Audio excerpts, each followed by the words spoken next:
with the public-private partnership? Like, is your team being the service provider? Are you guys doing consulting? Are you guys doing the actual renovations? Tell us a little bit more about how you guys are structuring the work around the public-private partnership. So what we are with this particular project, we have a $300 million fund. That fund allows us to be, we're just going to say the asset manager, right? So where we have that three-pronged approach, to where we basically oversee the administration. Interesting. This is so cool. So there's that engagement. You guys are overseeing the asset as the asset manager. So in this situation, right, because it's public housing, it's still owned by the government, right? In that scenario, you guys are bringing in the capital to fund the redevelopment of the property. Am I understanding that correctly? Correct. So in this case, and some of the details of this deal still need to be worked out, but in an ideal scenario, we're able to, whether it's via land lease, long-term with the housing authority, where the asset, the physical structure is what we take possession. We build, own that, and then master lease those units and have a long-term contract with the housing authority. Great. And I just want to make sure people understand this as they're listening to it, right? So with a ground lease structure, you might inherit the land, so to speak, but you got to pay rent essentially to the governments for like, hey, we're renting the land from you. In exchange, we're going to build all these apartments. We're going to have all these units that's either created towards workforce housing, affordable housing, but it's meant to provide a public benefit with the amount of affordable housing that we're creating. The city gets a benefit because, one, you guys are coming in now with capital, with investment, with time, energy, and resources to revitalize an area and provide that private infusion of capital. Did I catch that correctly? Did I miss anything? No, that's right on point. I told you I'm system impacted. I said I made some mistakes in my youth. I've been trapped within the criminal justice system since age 11, which led to my first criminal conviction and a state prison sentence at 18 years old. So instead of going off to college, like most young men aspire to go to college, join the workforce, the military, whatever they aspire to do, like this critical point in their lives, I ended up caught up with the wrong people and it landed me in prison where I learned more of the wrong things. So that when I got out at age 21, I was pointed in the wrong direction and I kept going that way. My mental health, my substance abuse, those things that we've talked about solving for are issues that are personal to me because they're issues that I've had to deal with myself. And ultimately, at age 24, after a violation due to using drugs and alcohol, I was violated, held for 90 days in a county jail, lost everything. When I got out, over the course of the next 3 weeks, I committed a string of robberies, violent crimes that led me to federal prison with a 213-year sentence. 213 years, no chance of parole, no hope of ever being released. So these are not nonviolent crimes, but I should point out no one was really physically injured, but due to mandatory minimum sentences and me being a repeat offender, they basically tossed me away, threw away the key, and I was never supposed to be released. No hope for parole, second chances, none of those things. It took me 20 years, 5 months, and 17 days to earn my second chance. All right, welcome to another episode of Affordable Housing and Real Estate Investing. Guys, I met Adam at a networking event, and I heard about all the things, his incredible career in affordable housing, but also all the incredible things that he's still working on right now. And I just knew right away that I had to get him on a podcast. And he is the first guy from that event that I'm bringing onto the podcast. So I have been looking forward to this for a whole entire week. I've been trying to book him, and he's finally here. So let's welcome Adam Clausen from Impact Growth Capital. Adam, how you doing today, man? Man, I am doing phenomenal. I'm grateful to be here today. I love how you're starting it off. Good energy. Yeah. Dude, this is so fun. I mean, this is the best part. I tell my wife all the time. This is my favorite part about my life right now, is I get to connect with people, amazing individuals with great hearts and directing all the energy towards the right thing. So, man, Adam, for people that don't know anything about you, who is Adam? How did you get into this world of real estate in the first place? Ooh, that's a good question. I don't think you and I even talked about this part yet. So really what brings me to affordable housing is the fact that not that long ago, I was at a point in my life where I was pretty much barred from housing, right? And I'm going to be honest, my name still is not on many of the records for anything that we do. It's all in my wife's name because of my background. Unfortunately, like millions of others in this country, I'm justice system impacted and made a lot of mistakes in my youth. And now at almost 50 years old, as hard as that is to believe, I'm going to be 50 here shortly, and I'm still paying for those mistakes. But I'm also now in a position to make sure that others who have those same barriers to entry to affordable housing, that I'm in a position to do something about it. I'm in a position to help ensure that they have a safe place to land. And it's not just the physical structure. What's unique about what we do is we're providing it's a holistic approach where we bring in all of those community partners, ensure that they're collaborating, communicating, there's a level of accountability, and they give those residents the support that they need to be successful, to thrive within that community, because we've seen that when you invest in people, it's a great return, not only socially, but economically, great profits on the other side of it as well. And that's central to our model. So that's interesting, right? So, man, I really like that mission, providing services to those folks that are looking for a second chance. I mean, one of my mentors, Alvin, he has always talked about starting a trade school, right? Giving folks that are coming out of the penal system, if they have like a non-violent crime or something like that, and giving them a chance to either work in a trade school, learn another skill, and become positive contributing members of society. And so I know that sometimes it starts with housing, but sometimes you can't just build a house and hope everybody figures it out. So when you talked about supportive services, right? Help make it real. What kind of services are you talking about?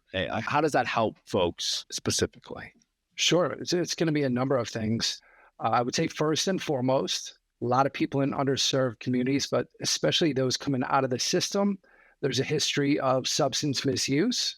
There's mental health challenges, especially post-COVID, that have been exacerbated by being entangled with the system. We make sure that there are providers within the community to address those basic needs, right? Because if you're not in a good headspace, it's going to be very difficult to focus on whether it's your job or your family, all of those other integral components.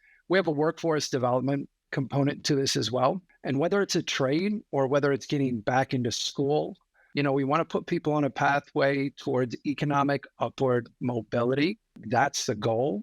And that path is different for everyone. So we really focus on meeting people where they're at.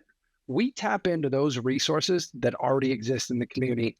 And it doesn't matter what city you go to. There's nonprofits, there's for-profits, there are service providers who do what they do incredibly well.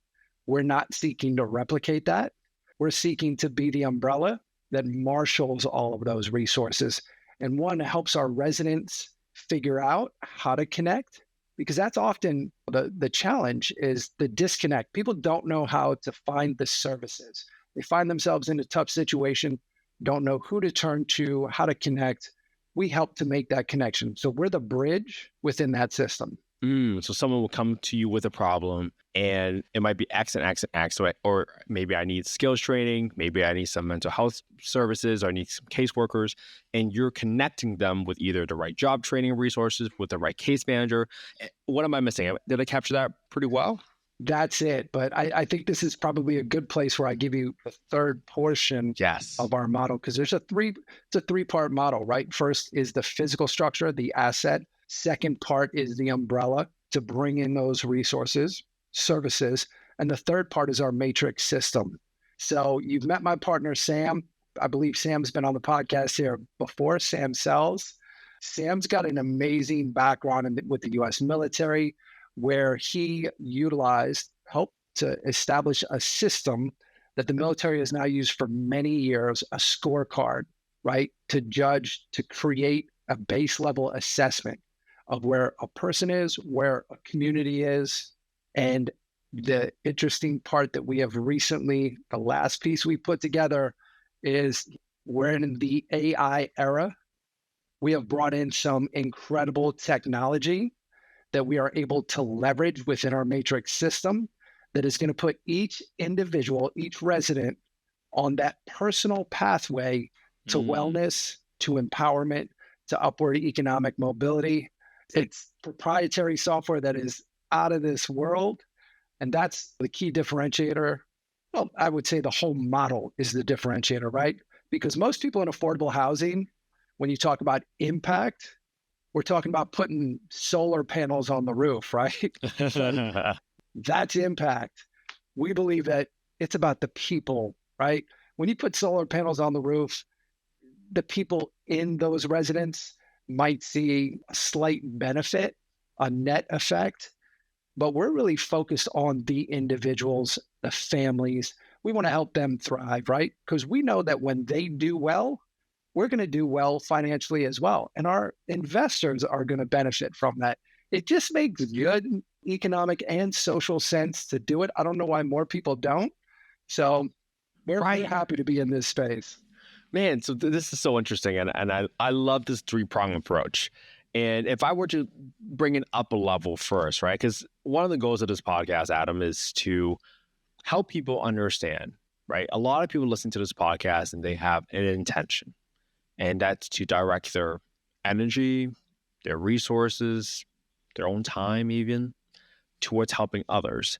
And when someone listens to this podcast, I really want them to think about, okay, here's what Adam went through. And despite whatever Adam went through, despite whatever education he had, doesn't matter what it is, he still found a way to help people in his role. So Adam, tell us a little bit more about like sort of your role on the team. Like, are you, sometimes when we're here developing, we're like, hey, we hear about acquisitions, we hear about the construction guy, we hear about the asset manager guy. What sort of hats are you wearing on the team? Because I really want to kind of pull back that curtain for the audience to figure out like, hey, what is Adam doing on a day-to-day basis? Great question. So, I'm a little dressed down today. I'm one of those people who tends to overdress by design. So as you saw, at the conference, I'm suited up. That's how I stay, even, casual as a button down. It's because my primary role is to help break stereotypes, right? So what I get to do, especially on a local level, I have strong local political connections, social connections. I get to work with city officials, state officials, and I'm going to say that is largely due to appearance and presentation. Because what I did not share with you yet was what makes me so effective is to be able to capture people's attention. I'm very transparent. I share my story. So my background, what I didn't mention, I told you I'm system impacted. I said I made some mistakes in my youth. I've been trapped within the criminal justice system since age 11, which led to my first criminal conviction and a state prison sentence at 18 years old. So instead of going off to college, like most young men aspire to go to college, join the workforce, the military, whatever they aspire to do, like that's a critical point in their lives, I ended up caught up with the wrong people and it landed me in prison, where I learned more of the wrong things, so that when I got out at age 21, I was pointed in the wrong direction and I kept going that way. My mental health, my substance abuse, those things that we've talked about solving for are issues that are personal to me because they're issues that I've had to deal with myself. And ultimately, at age 24, after a violation due to using drugs and alcohol, I was violated, held for 90 days in a county jail, lost everything. When I got out, over the course of the next 3 weeks, I committed a string of robberies, violent crimes that led me to federal prison with a 213-year sentence. 213 years. No chance of parole, no hope of ever being released. So these are not nonviolent crimes, but I should point out no one was really physically injured, but due to mandatory minimum sentences and me being a repeat offender, they basically tossed me away, threw away the key, and I was never supposed to be released. No hope for parole, second chances, none of those things. It took me 20 years, 5 months, and 17 days to earn my second chance. I had to do a lot of things that had never been done before, but most notable to my experience was, one, figuring out who I was and addressing those underlying needs, the substance misuse, the behavioral health, figuring out that ultimately it was a need to be loved that drove me to do some pretty outrageous things. And I met a lot of other people in the system who were driven by compulsions that weren't necessarily bad people, that needed that second chance. And I said to myself, given the opportunity, what would I do differently? And I identified a process, and I began to implement that in prison and help others prepare for their release. I trained and led a community of incarcerated life coaches who transformed the culture in that prison. And those men have gone on to do amazing things all across this country. And I say that's not by chance, that's by design. And many of those men were also written off as being lost causes. And we see now that that's not the case. So that largely drives much of what I do. And everything I learned, the way that I speak, my appearance, the way that I present myself, is the result of what I was able to gain from my experience inside. And I knew that I had a responsibility, given the second chance, to become an advocate for others. So what I do is largely serving as an advocate and to create those opportunities, to break those stereotypes, to be the one at the table, having those conversations, especially when it comes up, when people say, I don't know, like we like the idea of giving people second chances, but we're afraid, like we don't know what we're going to get. I'm in a position to tell them, show them, to model what's possible. When you do give someone access to the knowledge, the resources, everything that we intend to do within our community. And if it can work for me, a quote unquote lost cause, believe me, it can work for anyone. So that's my role. That's what I get to do. I get to be the one to walk in the room and have that conversation, pull the pin and drop that grenade and go, 213 years, that's me. And people go, what? Saying, this is what second chances look like. I'm the result of that.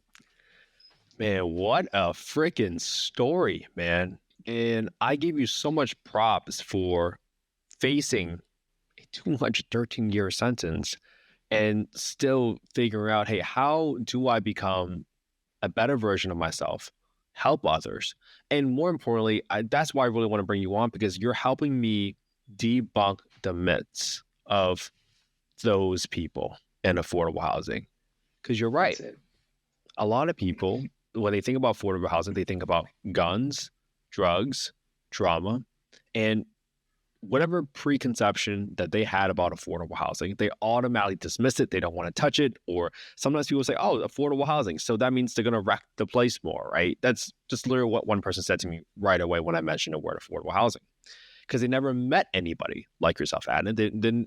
And I'm a very strong proponent of the phrase that usually the environment overpowers your willpower. It's very tough to overcome. So now when you are working and you are portraying the example of what a combination of the right intentions with the right amount of love and the right amount of guidance, the impact that you get to have on families, on folks, to give them a second chance, I mean, that's powerful, man. You get it, Kent. You get it. And that's the message. Like you said, there's so many stigmas around affordable housing. What those people who live in affordable housing look like, act like. And I love what you just said about environment, right? Because that's where I feel it's our responsibility. If we're talking about designing, creating communities for affordable housing, it's our responsibility to make sure that that environment is most conducive to the well-being of all the residents who live there. So again, it's by design. We don't leave it to chance. So that's what I get to do, right? So it's a pretty great experience. I love helping others. That's ultimately what got me to where I am today. And my team, as you've met Sam, is comprised of some other extraordinary individuals who are equally as purpose-driven. They're all very passionate about this mission that we're on. And believe it or not, regardless of what your political concerns are these days, as some people have expressed, I can tell you there is a sincere desire at the highest levels from each of those officials that we've met with to bring about change in a positive way, to make sure that these communities that we're seeking to serve have all these supports. That's why they love what we're doing. So for anyone who's concerned about anyone being left out, I can assure you there is a chief emphasis on those underserved communities. And that's what I really want for people to leave this podcast with at the very minimum, right? Because Adam is such a great example of, hey, it doesn't matter what your background was, right? For me, I studied accounting, so somehow I naturally lean towards financing, underwriting, but it doesn't matter what your experience is, because when your heart is in the right place and your intentions are correct, you can make an impact on any development team, right? Adam was able to form connections with local officials and also to tell the narrative correctly that this is what we're about. Here are the services that we're going to provide. And to show that the city is like, hey, if we're going to trust these developers coming into the city or the county, do they know what they're doing? And two, what are their intentions? And when you're able to communicate your intentions properly, right, but also be sincere, that's when you're able to win over folks. And we're not talking about winning over in terms of like, oh, this is my product, it's the best idea. But you guys go in with a perspective, you share your perspective, but then you also listen to the community about what they want. And I think that's such a powerful skill that a lot of people might say, hey, I have no construction experience. How could I ever be a developer? I have no finance experience. How could I ever be a developer? I went to prison before. How can I ever help people? Well, here's a great example. So, Adam, this is so good. I love where this conversation's heading, man. And tell me about what kind of skills did you have to work on to be able to tell your story of what it is?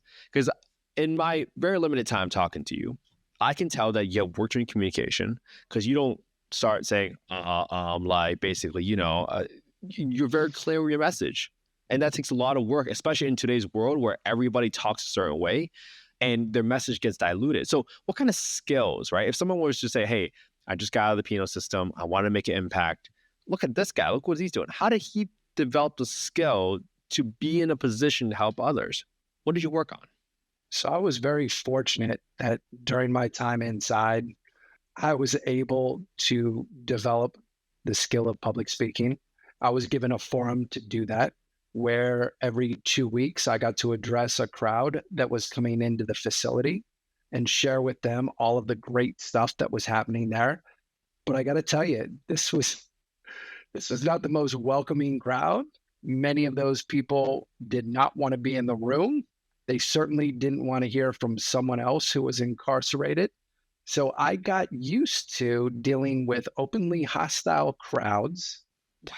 Learned how to craft my message by repeatedly putting myself in those uncomfortable situations. And through trial and error, studied a number of different chief communicators, salespeople, individuals who were able to craft their messages well and to be highly effective in doing that. So whatever that skill as a communication being a skill, right? To be effective. Absolutely. I practiced every opportunity. I put myself in those uncomfortable situations. And I'm going to be honest with you, being in situations like the one that we were in at the event, where there are so many people, you don't know who's there for what reasons. And it's really about networking and just introducing yourself, figuring out how to connect. Where does the energy feel right? That's something that it's through repetition. And there are plenty of times where I'm like, I'm burnout. I have no energy. Is it time to leave yet? Can I just leave? I'd rather go and just lay down and be done for the night, but I tough it out. I remind myself of why I'm there. I remind myself that I have a message. There's value within that message, and there are people who need to hear it. And I don't want to miss the opportunity to connect with that person who needs to hear what I have to share. Man, I so relate to that. I'm not a big fan of going to big networking events and shaking as many hands as possible. And like you, sometimes I have to use the easy reminder. I have to say, hey, I'm not reading a bedtime story tonight for my daughter. I better go shake as many hands as possible, because I better make this worth it. And lo and behold, I get to shake your hand, Adam. And I knew that there were people in that room that would be able to bring a lot of value and inspiration to other people that are looking to get into development who thought they never had a chance to get into affordable housing development. And it's so good, man. You talk about public speaking while you're inside. I mean, there are people right now that won't even look at a piece of, like, look at a camera to make some content, even though they say they care, but they won't even pick up the phone and tell people why they care. So how much do they really care?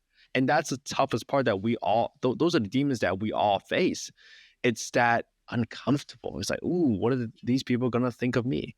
So now when you're going into these cities and counties and you're proposing a project, it must seem so easy for you because you're like, what do you do? Grow at me? Like, you're not at least forced to be here, right? So, man, that is so good. So, Adam, let me ask you another set of questions because sometimes for people to feel brave enough, right? Now that they've learned from your story, they're like, okay, I feel like I can do it, all right? I've been inspired by Adam.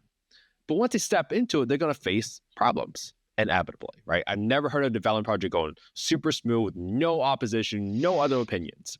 So tell us about some of the problems that you have faced, particularly in the development world, and how did you overcome those problems? What kind of solutions should come up? Because if we just pull back the curtain a little bit, it'll help at least one more person feel that much more confident that they can make a difference.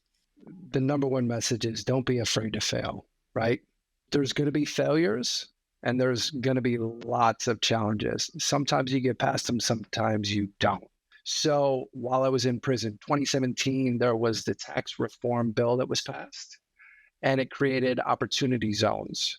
I saw that as for my vision, for what I wanted to do, when I believed that I was eventually going to get that second chance. May have been a seemingly irrational belief at the time, especially when I was sitting there reading tax code and people were like, what are you doing? I saw the OZs as a true opportunity zone for community redevelopment to create the opportunities that I wanted to see in the community. Studied this, saw it. When I got out, I was able to connect with some of the architects of that tax reform, worked with them through a company called Easy Do It to establish an OZ fund with a partner that I had at the time, who was also someone who had been system impacted. She had a business background, seemed like a great partnership, invested a lot of time, a lot of sweat equity, financial investment into the creation of the fund, did all of those things, found the ideal locations, brought in other partners, just a lot of time, a lot of energy. And the city pulled back, just basically pulled the rug out from underneath me, left me hanging. That was the first lesson. Then the second lesson is after we were really extended, my partner went through a very difficult period where she was going through a divorce. She relapsed and created some liabilities for the company, and we had to close it down. Would have been very easy at that point on the verge of bankruptcy to say, that's it, I'm out, but I wouldn't be here, right? If I gave up that easily. I had learned from my experience of being persistent, being resilient, keeping a positive state of mind, that I knew I wasn't just going to give up. I had to regroup, and ultimately I had to find the right people, the right team. And I realized that the people that I had around me at that time were not the right people. An important lesson there, right? It's people first. I was more focused on just getting to the end, getting the job done. And if there were people who could fill certain roles, I was just willing to work with them because the end justified the means to get there. And that's not a good practice. Having been part of an incredible team now, where we are very careful to align ourselves only with the right partners, where we're aligned in vision and values, period. If we're not on the same page, it's not going to work. And for everyone, that's going to be different, right? It may be project specific, but it may be more holistically life values. You have to be with people that you feel good about being with, because if you're going to be in this business, you're going to spend a lot of time. You're going to invest a lot of hours. You better make sure that there are people that you want to be around. Otherwise, you're going to be miserable. right? So find people that you enjoy spending time with. Man, that is such a great tip. So this is my way of looking for a trait, if you will. And it's looking for someone that doesn't quit. Now, some people might want to say that's grit, but I really want to focus on when the opportunity presented to that person, that they could just quit. They could just say, hey, it was too hard. Hey, it wasn't my fault. No, they kept going.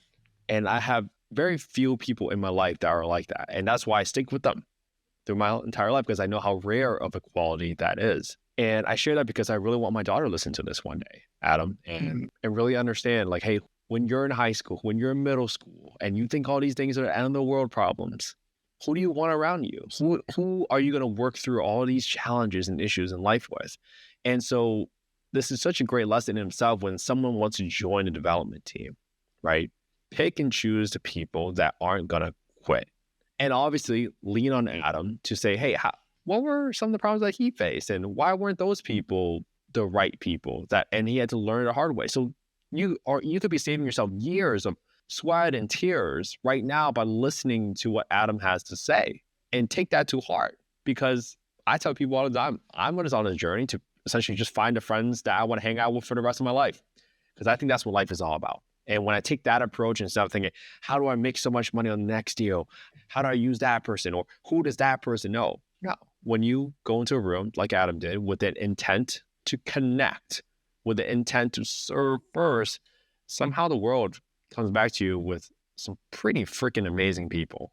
I mean, that's why I want this conversation right now, Adam. This is so good right now. It's like you just became like a great mindset discussion on top of development. But let's give an example, right? When you are now with your current team, what's sort of like the biggest difference that you have noticed between your past team and your current team? Like, is it values? Is it the way how to get things done? Is it a technical experience?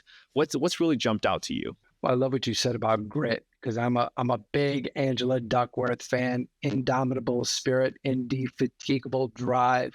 Like those are my people. And my team, they are all gritty people. They're willing to roll up their sleeves, do the work. It's never like, oh, I don't want to do this, you do it. No, any one of us is like ready to jump in. And what you saw was Sam and I were at that event together. Jesse was in LA. Duke had just been down south. I want to say it was in Memphis. He's in Chicago this week. But like, divide, conquer, fill in for one another. We all have our own unique, skill sets, strengths that we bring to this, but we are quick to fill in for each other and to have each other's back. And like, that's what you want. Like, that's a good team. That's an ideal team. These are people that like I want to spend time with. I want to have to my home, to be with my family, because I feel like they're part of my extended family. Those are the sort of traits. Man, that's so good. And nowadays, what I also look for is work ethics, right? Does that other person match you in terms of work ethics? Because I can't tell how many people, I mean, when they form, a lot of times I see this happen every day. They're like, oh, I like you. You seem like a cool guy. And they partner up right away. And they never take time to even observe like the other person's work ethics. Because if you don't match the other person's work ethics, not always, but most likely someone's going to have a little bit of resentment towards the other person. And that is never a good position for any partnership. And that's why I always tell people, hey, always talk about how the partnership ends, because every partnership ends no matter what. Someone will pass away, even if your partnership goes on till for the rest of this century, right? Someone's going to pass away. That's inevitable. So you got to have those conversations, and you got to figure out who can match you in terms of work ethics. And man, this is such a great conversation about team formation, and I can't believe how important it is, but we don't really actually cover it. We haven't really covered that as much on the topic for this podcast. So, all right. Well, Adam, let's get to what you guys are working on. So I get your story. I understand your skill set. What kind of projects are you working on now? Tell us about the size, the scope of the projects you're working on, so that people can listen and just be amazed at like the impact that you guys are looking to create. All right. So here's probably, I can give you a specific example, because yesterday, and I'm not going to give you anything that was said in confidence. So I'll give you the broad picture of this particular project. So our goal is to work on public-private partnerships, which there's plenty of those around. What we're bringing is a little bit different. Our goal is to revitalize public housing. So last year of record, so currently there's 850,000 public housing units, 260 plus of those units in the most recent year it was tracked did not pass inspection. Wow. That's a ridiculous number, right? That means people shouldn't even be living in those units. So the question is, who's the biggest slumlord in America? America, right? Like we are running those, we own those. We need to do something about that. So that's a big part of our mission.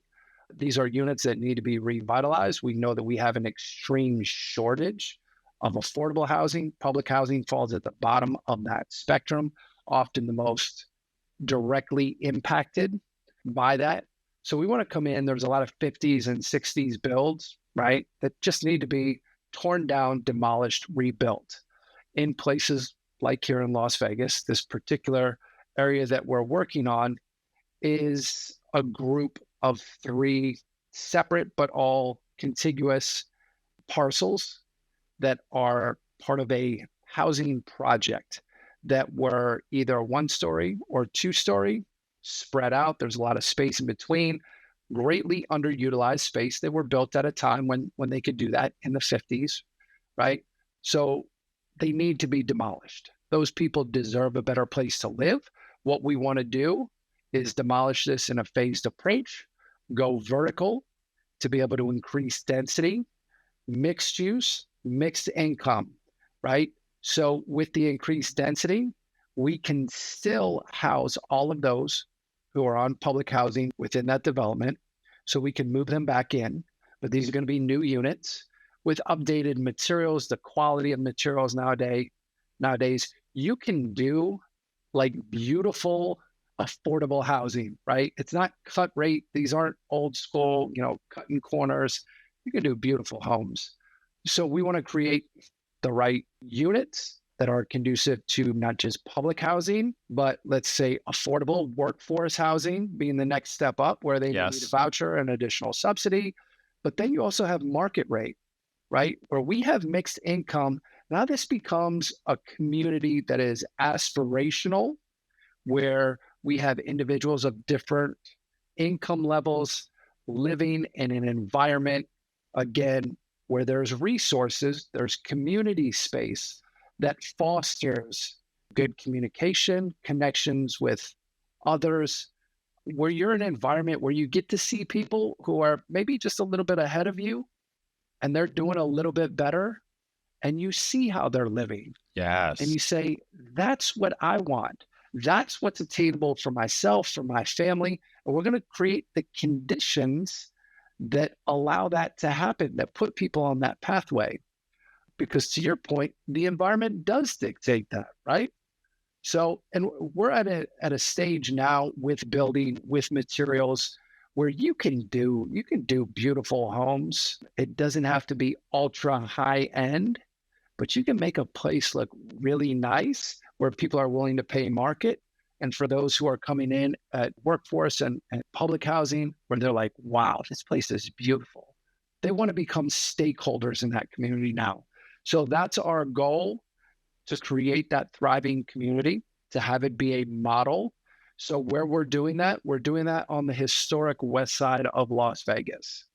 I live here in Las Vegas. This is home for me. This is where the relationships that I've built in the affordable housing space, the political support that we have to be able to do this, going all the way up to HUD in DC, to where we are seeking to create a model where we're piloting this model here, but ultimately to expand this across the nation.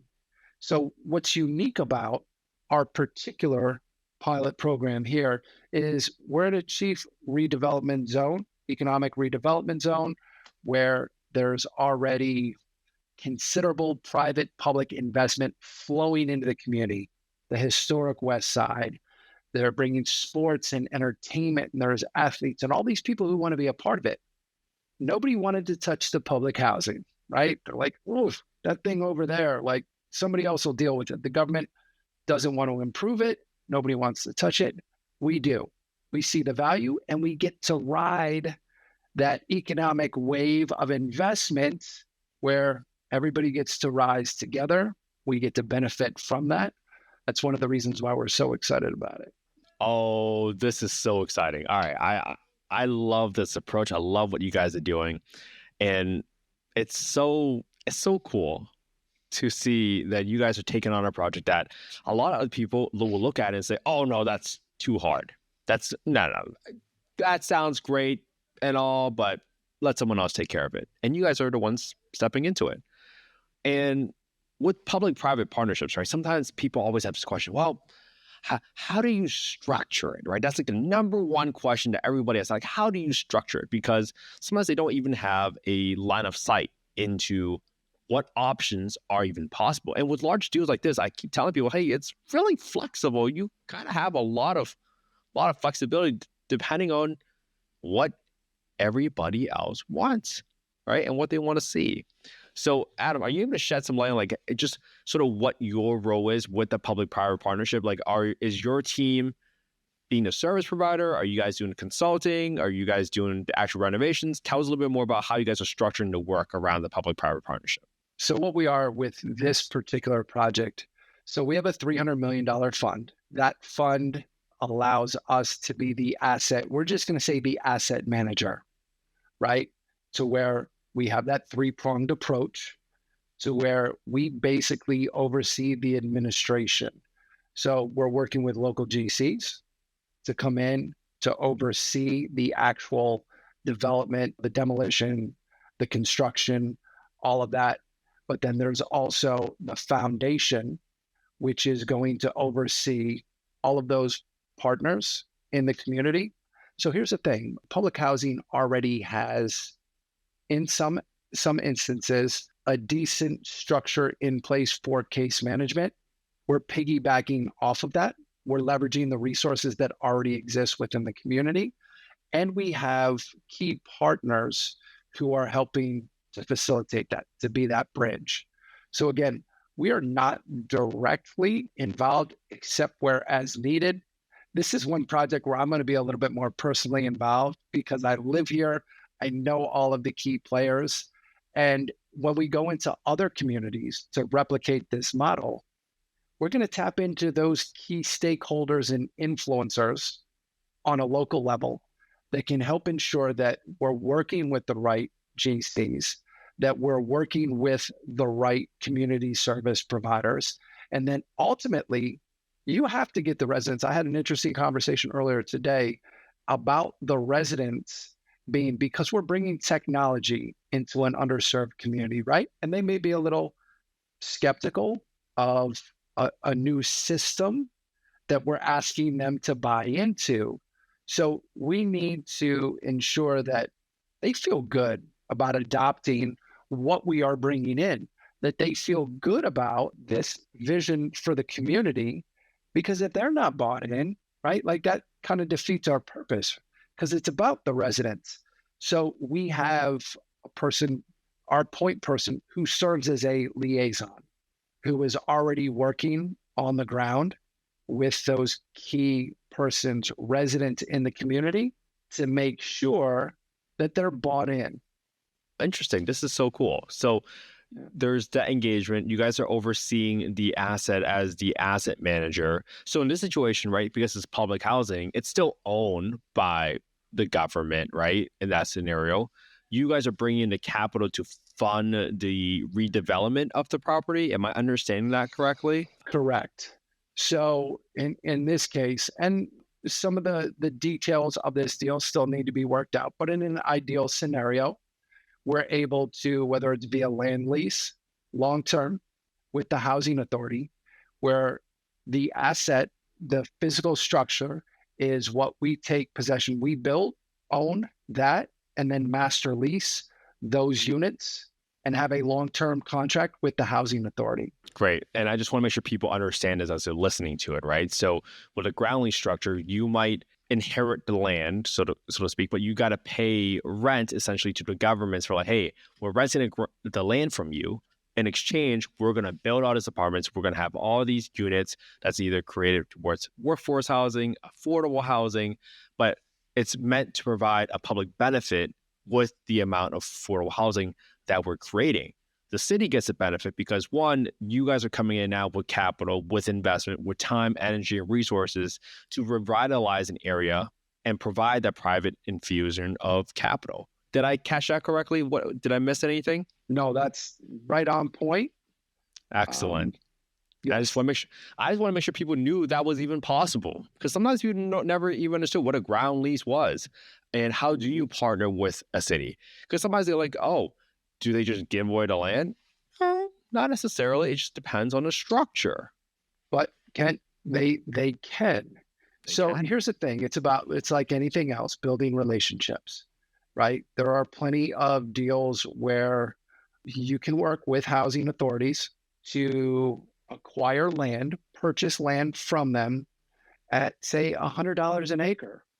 When you're talking about some of these areas that we're talking about, where you're at close to $1 million an acre, like land costs in Las Vegas, depending on where you are, can be pretty extraordinary.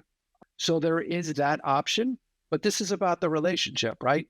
Making sure if the housing authority, if you built that relationship, they know and you have a clear plan on what you want to do. And to your point, that it serves the public good, it ultimately meets their mission. You can get creative. And especially with this administration, right, where there's a lot more flexibility right now around some of the previous regulations that will allow to cut through some of the red tape and to get deals done that in the past there was just, you get caught up in the bureaucracy, and that's why a lot of people don't want to deal with government projects.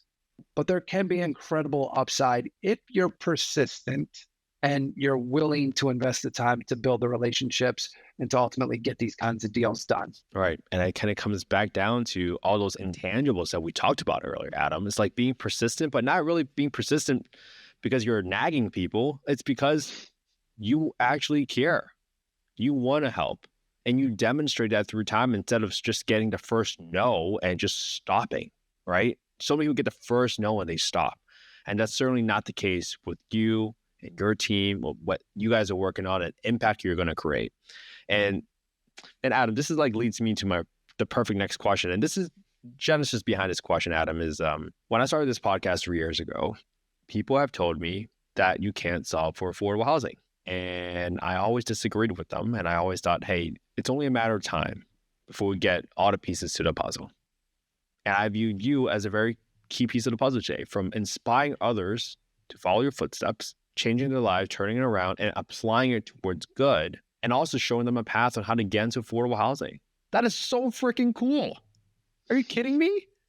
So let me get to the question. So, Adam, why do you think affordable housing, particularly the lack of supply of affordable housing, has just been so hard to solve for? Honest answer, you want to know, the first thing that comes to mind is greed, right? And I'm just going to be very blunt in this as well. So I've seen plenty of affordable housing projects where you can look at the numbers, and be careful what I say. $500,000 a unit for affordable housing seems a little bit high. How you justify that cost is pretty difficult, right? So that money's going somewhere. That has been the chief hindrance in the past, along with the red tape. That's been a big part of it. So one of the other things, and we haven't included this, is the extreme, it's a capacity issue, right? We have such a supply shortage. How do we solve for that? Part of our model, we're talking about increasing density, right? That's a great way to do it. But that's only going to get you a portion of the way there. We have been looking at alternative options. And one of those, technology has come to every other aspect of our society, except building, right? We still build conventional stick build basically the way that we did 100 years ago, right? Like not much has changed. Why is that? We've automated and brought things into the factory for mass production. Why have we not done that with housing? So there are some companies out there that are starting to move in that direction. We're eager to see more of that. And part of the bigger picture for us is to look for those solutions, to look for those partners who can be a part of that solution, to do mass production, to scale up, to really do something to address the extreme shortage, because we have an affordable housing crisis in this country. That's what it is, right? And it's not just in one place, it's across the country. So we believe that production is going to be part of it. We're looking at currently exploring different builders in that space. And we're optimistic. We'd love to incorporate that into our bigger plans as we move or expand from what we're currently working on. And we're hopeful that we'll see others get into that space and support that sort of innovation to contribute to increasing the number of units that we have, so that it can be realistic, that people can once again look toward home ownership as the foundation of the American dream of building wealth, stability, generational wealth for their families. Like, that's something that we want everyone to have. Man, well said, man. I'm so glad you came onto the podcast again today, and I've learned a lot from you. And I think a lot of people have learned a lot from you, especially on structuring deals and feeling inspired that they can make a difference today, man.